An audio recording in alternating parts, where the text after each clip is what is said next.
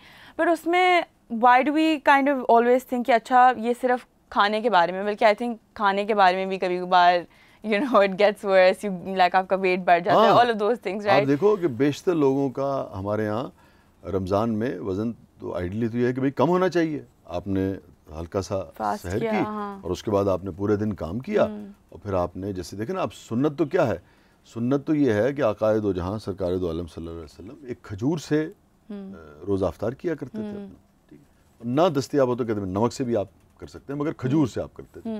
کہیں یہ نہیں ملتا ہے, کہیں یہ نہیں ملتا ہے. آپ بھی دیگر ہمارے جو محترم ہستیاں ہیں کہ بھئی بہت زیادہ کھاتے تھے, بہت مختصر, بہت ہی کم کھانا جو ہے وہ افطار بہت ہی کم قلیل مقدار میں کہ کھانا کھاتے. اچھا اوورآل بھی آپ کو پتہ ہے کہ افطار کے علاوہ بھی آقائے دو جہاں سرکار دو عالم صلی اللہ علیہ وسلم کی ایک حدیث کا مفہوم ہے کہ میرے صحابی جب بہت بھوک لگتی ہے تو کھانے بیٹھتے ہیں اور بھوک ہوتی ہے تو کھانا چھوڑ دیتے ہیں. اگین آپ کو یاد ہے ہم نے شاید کل یا پرسوں کے پروگرام میں ایک بات کی تھی کہ دنیا جہاں 1000 سال کے بعد پہنچی ہے نا, وہ بات مسلمانوں کو 1000 سال پہلے پتہ تھی. افسوس یہ کہ ہم اس پہ عمل نہیں کرتے, ہم نے اس پہ عمل نہیں کیا, ہم نے اس سے سیکھا نہیں ہے. نتیجہ یہ ہے کہ ہم نیچے ہوتے ہوتے ہوتے ہوتے اس وقت آپ جانتے ہیں کہ ہم کہاں آ گئے ہیں. تو یہ آپ بالکل ٹھیک بات کر رہے ہو, مگر میں آپ سے یہ سوال کروں گا کہ آپ اس کو کیسے دیکھتے ہو کہ اس کی وجہ کیا ہے؟ کہ ریسٹرینٹ کے بعد ایک دم سے اتنی ایکسیسونیس کیوں آ جاتی ہے؟ ہاں میرے خیال میں یہ اس کی وجہ نہیں ہے. کیوں آ جاتی ہے؟ ہاں اس کی وجہ پہلے آپ بتاؤ, آپ کیا سمجھتے کیوں آ جاتی؟ I don't know. Actually, I don't know. But like یہی تو انٹرسٹنگ بات ہے کہ ایکسیسونیس you know وہ بڑھ کے in a lot of ways بڑھ جاتی ہے. It's like you know زیادہ شاپنگ اس کے بعد ہوتی ہے for Eid and all of these things. Even though آپ پورا مہینہ گزارتے ہو کہ oh you're going to be more generous, آپ you know چیریٹی کرتے ہیں, آپ سوچتے ہیں کہ میں اس بار تو you know I'm going to continue with my نماز, all of these things. But وہ آ کے کہیں رک جاتا ہے رائٹ. کہاں گڑبڑ ہے, کہاں کمی ہے؟ اس میسج کو ہم کس جگہ, میسج تو بڑی اچھی طرح سے بڑا واضح ہے, میسج میں تو کوئی ابہام کوئی ایمبیگوٹی ہے ہی نہیں, بالکل روز روشن کی طرح. جیسے آپ کہتے ہیں یہ سورج ہے, یہ چاند ہے, یہ رات ہے, یہ صبح ہے, یہ سورج نکلا ہوا ہے, سویر ہے, اجالا ہے, اس طریقے سے میسج تو واضح ہے, کوئی اس میں ابہام نہیں ہے نا. کیا وجہ ہے کہ ہم اس میں عمل نہیں کر پاتے؟ کیا پتہ ہمیں بہت امیڈیٹ گریٹیفیکیشن کی عادت ہو گئی ہے, لائک ہر چیز کا پھل فوراً ملنا چاہیے ایز اپوزڈ ٹو صبر کر کے. ہاں میرا دیکھیں نا اس کی کئی چیزیں ہیں. ایک تو یہ کہ یاد رکھیں کہ پوری دنیا میں ہم اپنے لوگوں کو متون کرتے ہیں, ہم اپنے لوگوں کو پہ الزام لگاتے ہیں کہ بھئی لوگ سیکھتے نہیں, مگر پوری دنیا میں جب تک آپ کے جو بزرگوں کے یا جو آپ کے رہنما اصول ہوتے ہیں, یہ دیکھیں نا اب یہ جو یعنی کہ قرآن اور سنت جو ہے اس کی بنیاد کے اوپر آپ اصول بناتے ہیں نا, بیکاز یہ اسلامی جمہوریہ پاکستان ہے, اس کی بنیاد کے اوپر جو آپ قوانین بناتے ہیں اس میں آپ لوگوں کی تربیت کرتے ہیں, آپ لوگوں سے یہ ایکسپیکٹ کرتے ہیں کہ لوگ جو ہیں وہ ان پر عمل کریں گے. ایک طرف تو یہ ہے, مگر ساتھ ساتھ آپ ان قوانین کو آپ امپلیمنٹ کرنے کے لیے بھی ایک میکینزم بناتے ہیں, ادارے آپ ڈیولپ کرتے ہیں. بغیر اس کے اگر آپ چاہیں کہ دنیا جو ہے وہ ساری کی ساری صرف ان کو اچھی باتیں بتا دیں گے اور اس پہ امپلیمنٹ کر دیں گے, ایسا دنیا میں کہیں نہیں ہوتا ہے. میں اس کی مثال دیتا ہوں کہ کس قدر یعنی کہ کیسے کیسے گیجٹس لگے ہیں, کیسے کیسے سی سی ٹی وی کیمراز جو ہیں وہ آپ کو نظر آتے ہیں, اور اس کے باوجود بھی ذرا سا بجلی کا بریک ڈاؤن ہوا تھا امریکہ میں اور جناب لوگوں نے سٹور کے سٹور جو تھے وہ لوٹ لیے تھے. ٹھیک ہے نا, تو کہاں گئی ان کی اچھی اخلاقیات, کہاں گئی ان کی تربیت؟ ہمارے ہاں تو پھر بھی نسبتاً اتنی بھوک ہے آپ اندازہ کریں, اس کے باوجود آپ کو کرائم ریٹ اس لیول کا نظر نہیں آتا. لوگ تو بیچارے اچھے ہیں, مگر ہمارے حکمرانوں نے, ہمارے جو ارباب اختیار ہیں انہوں نے چیزوں کو نا ایک ڈسپلن کے تحت نہیں کیا. یہ تو رمضان سے خیر ایک ہٹ کے ایک طرح سے بات ہوگی.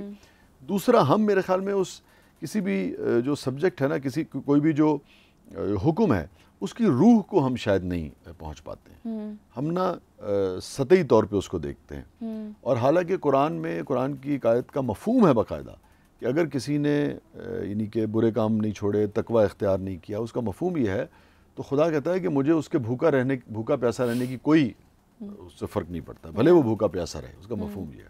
لیکن اصل چیز یہ ہے کہ جب آپ نے روزہ رکھا تو پھر آپ جھوٹ نہیں بولیں گے, آپ کم نہیں تولیں گے, آپ غیبت نہیں کریں گے, آپ چوری نہیں کریں گے, آپ ذخیرہ اندوزی نہیں کریں گے, آپ مال, اب دیکھیں نا یہ جو مال والا ہے, اب آپ اندازہ کیجئے کہ یہ آپ دیکھتی ہیں کہ وہ لکھا ہوتا ہے کہ بھئی یہ جو چیز ہے اس کے انگریڈینٹس یہ ہیں, اور بعض اوقات تو یہ لکھا ہوتا ہے کہ شوگر کے, بلڈ پریشر کے فلانا مریض استعمال نہ کریں. آپ نے دیکھا ہوگا ایون کپڑوں پہ بھی لکھا ہوتا ہے کہ اگر آپ کو فلانا چیز سے الرجی ہے اس کی پرسنٹیج لکھی ہوتی ہے. آپ اندازہ کریں کہ اسلامک فلسفی کیا ہے, اگین وہی 1400 سال پہلے, کہ جب تم مال بیچو تو اس کا عیب لوگوں کو بتا دو. ذرا تصور کیجئے اس زمانے میں یہ کہا گیا تھا کہ اگر اس میں کوئی نقص ہے, کوئی پرابلم ہے, کوئی اس میں عیب ہے تو بتا دو کہ بھئی یہاں سے خراب ہے, یا اس سے تمہیں الرجی ہو سکتی ہے, یا اس سے تمہیں فلانا پرابلم ہو سکتی ہے.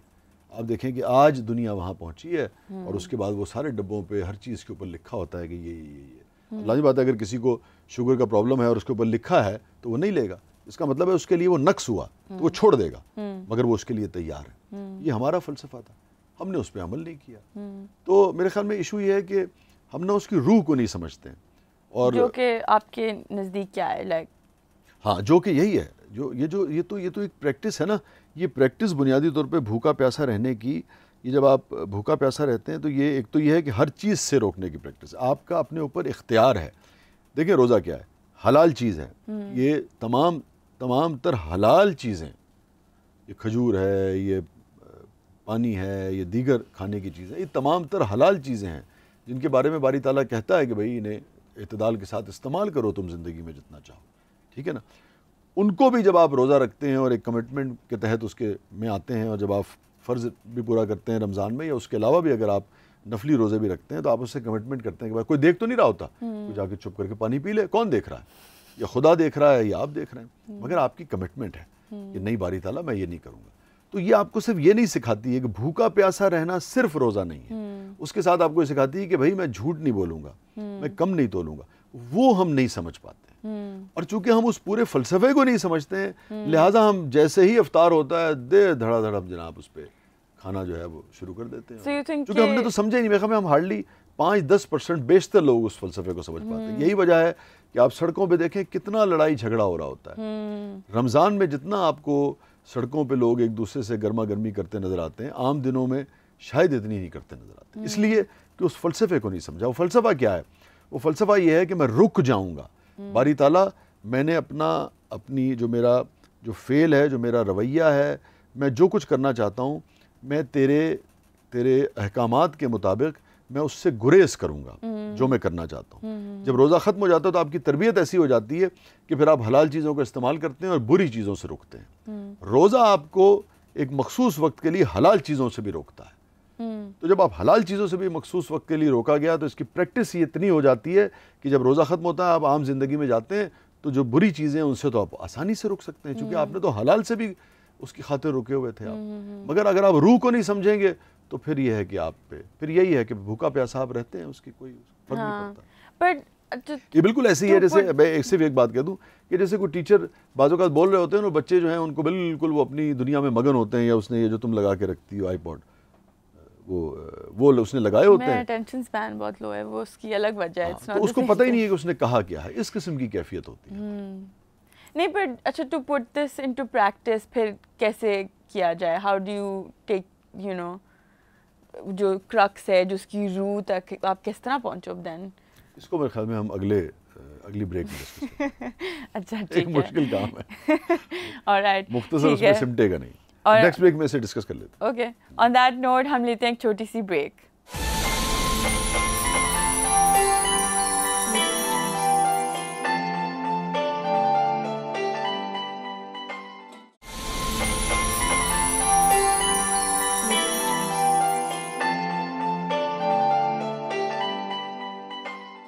All right, welcome back to the شو.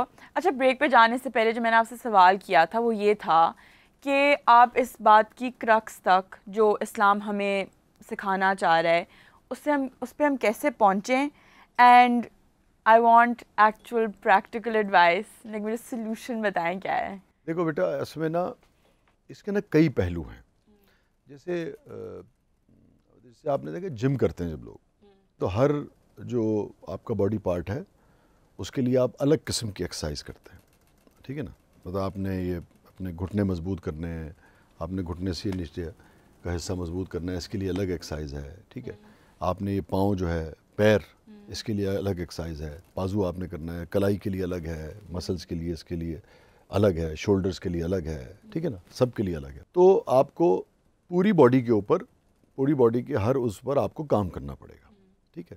اسی طریقے سے صرف اخلاقیات کی بات بتا دینے سے, ٹھیک ہے نا, یا آپ کو اچھی بات بتا دینے سے یہ ممکن نہیں ہے کہ پورا معاشرہ جو ہے وہ اس پر عمل, چاہے وہ کتنی ہی خوبصورت بات کیوں نہ ہو, چاہے وہ کتنی ہی شاندار طریقے سے کیوں نہ آپ کو بتائی جائے, پورا معاشرہ, بہت سارے لوگ تو اس پہ عمل کریں گے.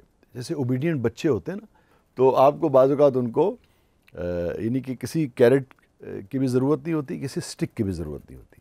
آپ بس انہیں کہہ دیتے ہیں کہ بھئی یہ ایک اچھی چیز ہے, اور بعض بچے جو ہیں وہ اس کے اوپر عمل کرتے ہیں اور بہت ہی وہ اوبیڈینٹ ہوتے ہیں. مگر 100 میں سے کتنے ہوں گے؟ 2, 3, 4, 1 in a million. 1 in a million. بالکل درست کہہ رہی ہیں, بالکل درست کہہ رہی ہیں. اس لیے کہ سدھایا جاتا ہے, ٹھیک ہے نا. جیسے آپ کسی پیٹ کو آپ سدھاتے ہیں نا, اور آپ اس کے لیے کیرٹ بھی رکھتے ہیں, اس کے لیے ایک سٹک بھی رکھتے ہیں, اور پھر ایک وقت آتا ہے کہ وہ ایک ٹرینڈ, ایک یعنی کہ اس کی شخصیت جو ہے وہ ٹرینڈ ہو جاتی ہے, اور پھر جیسے آپ چاہتے ہیں اس طریقے سے وہ بیہیو کرتا ہے, اور کہیں کہیں گڑبڑ کرتا ہے تو پھر دوبارہ آپ اس پہ ہلکی سی سختی کرتے ہیں.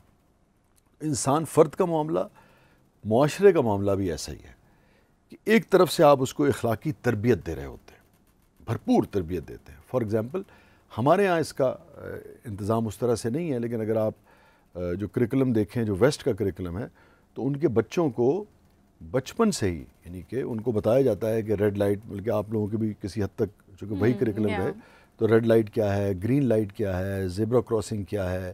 تو اب آپ کو ایک سیوک سینس جو ہے وہ آپ میں ڈیولپ کی جا رہی ہے, ٹھیک ہے نا.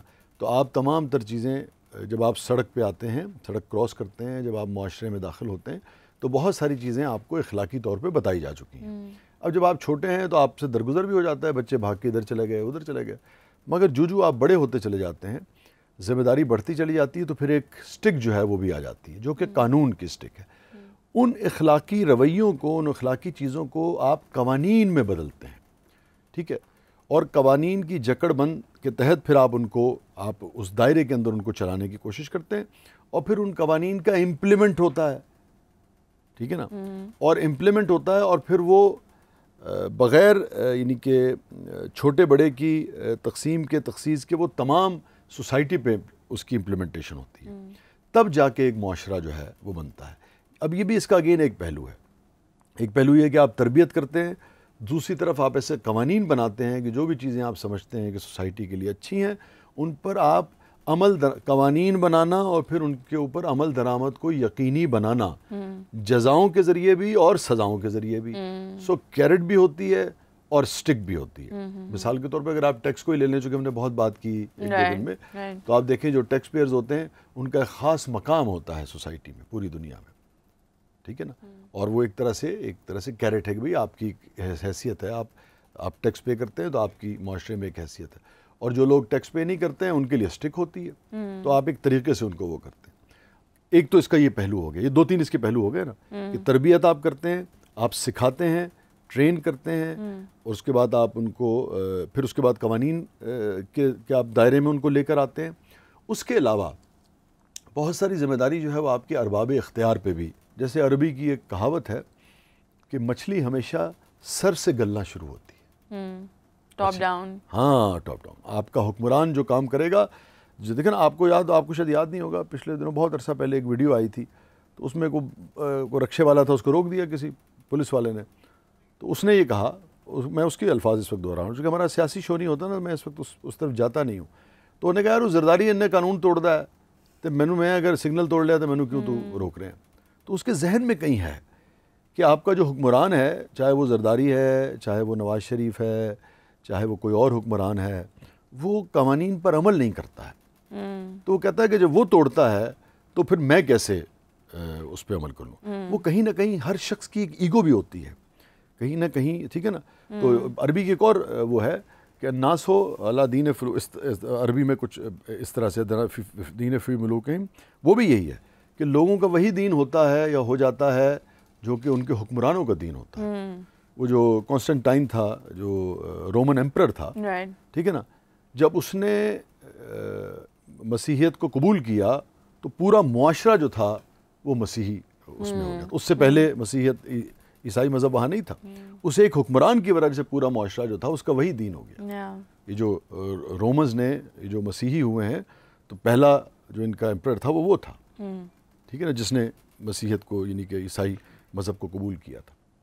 تو میں کہنا چاہ رہا ہوں کہ آپ کو ملٹی ٹاسکنگ کرنی پڑتی ہے معاشرے کو بنانے کے لیے. صرف ایک طرح سے نہیں ہوتا کہ آپ نے تربیت کر دی، آپ بچوں کو بے پناہ اچھی تربیت کر دیں اسکول میں مگر قوانین نہ ہو تو سوال ہی پیدا نہیں ہوتا کہ وہ جا کے ایک شریف شہری بن جائیں گے. اچھا قوانین ہیں، ان پہ امپلیمنٹیشن نہیں ہے تو بھی وہ گڑبڑ کریں گے. قوانین ہیں، امپلیمنٹیشن ہے، مگر ان کو لاگو کیا جا رہا ہے غریب عوام پر، عام آدمی پر. اگین وہ جو پروفٹ کی حدیث ہے نا، آقائے دو جہاں سرکار دو عالم صلی اللہ علیہ وسلم کی، کہ جو اسلامک فلسفی ہے کہ تم سے پہلے کئی قومیں اس لیے برباد ہوئیں کہ ان میں جب تگڑا آدمی غلطی کرتا تھا یا کسی تگڑے قبیلے کا فرد غلطی کرتا تھا اس کو چھوڑ دیتے تھے، غریب کو پکڑ لیتے تھے. تو کئی طریقے سے آپ کو آگے بڑھنا ہے معاشرے کو. یہ ساری چیزیں چاہیے، آپ کو تربیت بھی چاہیے، آپ کو قوانین بنانا ہے، بیٹھنا ہے، اس کے لیے لیجسلیشن ہوتی ہے.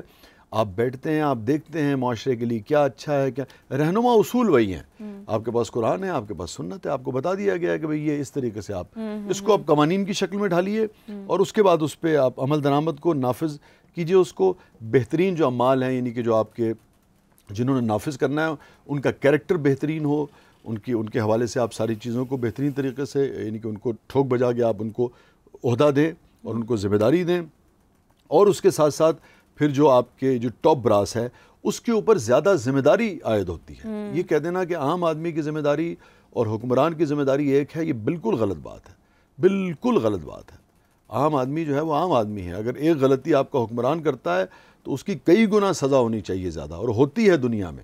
اسلامک فلسفی بھی یہی ہے. عام آدمی کو اتنی سزا ملے گی جتنا وہ عام آدمی ہے. وہ چونکہ کسی پبلک آفس میں نہیں ہے، کوئی پبلک آفس ہولڈ نہیں کرتا ہے، تو اس کو اتنی سزا ملے گی جتنا ایک انسان غلطی کر سکتا ہے. تو یہ چاروں پانچوں جو چیزیں ہیں پیرلل جب آپ ان کے اوپر کام کرتے ہیں پھر جا کے وہ آپ کی بلڈ سٹریم میں داخل ہوتی ہے. پھر ایک معاشرہ جو ہے وہ آپ کو ایک ایسا معاشرہ ایک سمت میں ایک ترتیب کے ساتھ ایک ڈسپلن معاشرہ، ایک خوبصورت مہذب معاشرہ جو ہے وہ آپ کو بنتا ہوا نظر آتا ہے. ان میں سے کسی بھی ایک چیز کو اگر آپ چھوڑ دیں گے، آپ چاہیں کہ آپ نے قوانین کا نفاذ کر دیا، آپ چاہیں آپ نے لوگوں کی تربیت کر دی، آپ کے حکمران جو ہیں وہ جناب الٹی سیدھی حرکتیں کرتے پھر رہے ہیں، اور آپ چاہیں کہ وہ اس کا ٹرکل ڈاؤن ایفیکٹ نہیں ہوگا، ایسا ممکن نہیں ہے.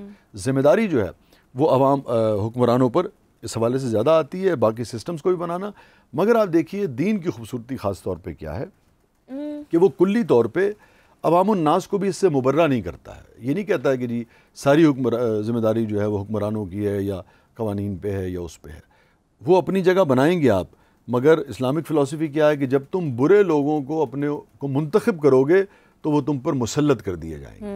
تو سب پہ ذمہ داری ہے. اگر ہمیں ایک گھر کو چلانا ہے، جیسے میں اور آپ کی والدہ ہیں، تو کچھ ذمہ داری ہے ان کی ہے، کچھ میری ہے، کچھ حقوق ان کے ہیں، کچھ میرے ہیں. تو سب کو پیرلل کام کرنا ہے. تو جب میں کہہ رہا ہوں کہ مچھلی سر سے گلنا شروع ہوتی ہے، اس کا یہ مطلب نہیں کہ 100% آپ حکمران پہ ڈال دیں گے. آپ اس پہ زیادہ ذمہ داری ڈال لیں گے، مگر عوام کے پاس بھی تو ایک اختیار ہے نا اس کے چناؤ کا.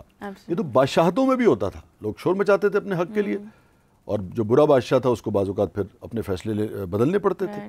تو ساری چیزیں جب پیرلل کام کرتی ہیں پھر جا کے جسے آپ کہتے ہیں نا کہ وہ اس کی روح جو ہے پھر وہ اپنی پوری روح کے ساتھ وہ اصول، وہ ضابطہ، وہ قانون یا وہ جو چیز ہے وہ امپلیمنٹ ہوتی ہے، اور اس کا پھر اثر جو ہے وہ آپ کو سوسائٹی میں نظر آتا ہے.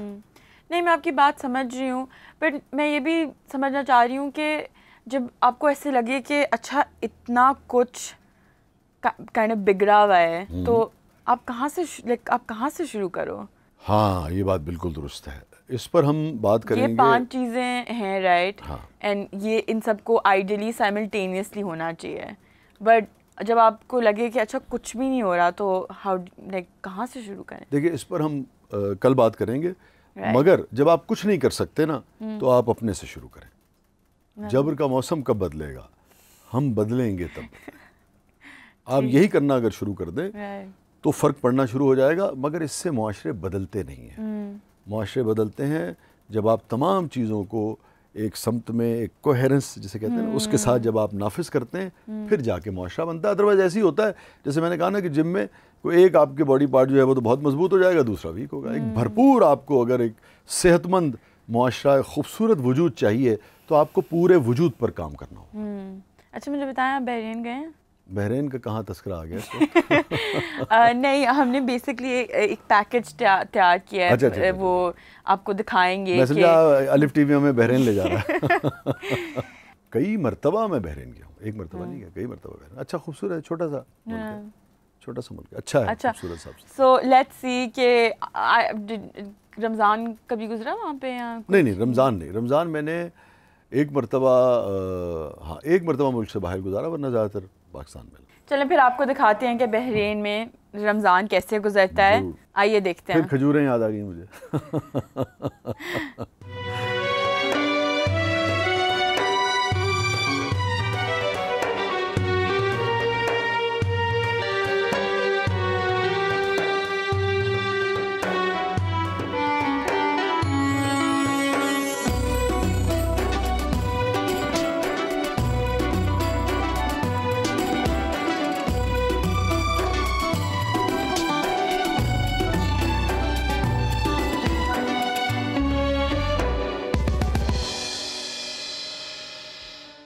خلیج عرب کے مشرقی ساحل پر ایک جزیرہ نما ملک بحرین واقع ہے, جس کا رقبہ 760 مربع کلومیٹر ہے. بحرین اور اس کا دارالحکومت منامہ رومن دور اور اس کے بعد کئی دوسری تہذیبوں کا گہوارہ رہا ہے. بحرین کی معیشت بنیادی طور پر موتیوں کی تجارت اور تیل کی برآمد پر انحصار کرتی ہے. بحرین میں دیگر کاروباری ذرائع اور سرمایہ کاری کے لیے حالات بہت سازگار ہیں. ملک میں مالیاتی ادارے اور بینکنگ سسٹم فعال ہیں. سلطنت بحرین کے ہر شہر میں مختلف مقامات اور مشہور عمارتیں ہیں. دارالحکومت منامہ میں ٹاورز اور فلک بوس عمارتیں اور بڑے ہاسٹلز اور ہاسپٹلز نمایاں ہیں. بحرین کے مغربی حصے میں ایک قلعہ ہے جو 4300 سال قبل روزیٹا پتھر سے بنی مصنوعی پہاڑی پر بنایا گیا تھا, جو بحرین کا ثقافتی ورثہ ہے.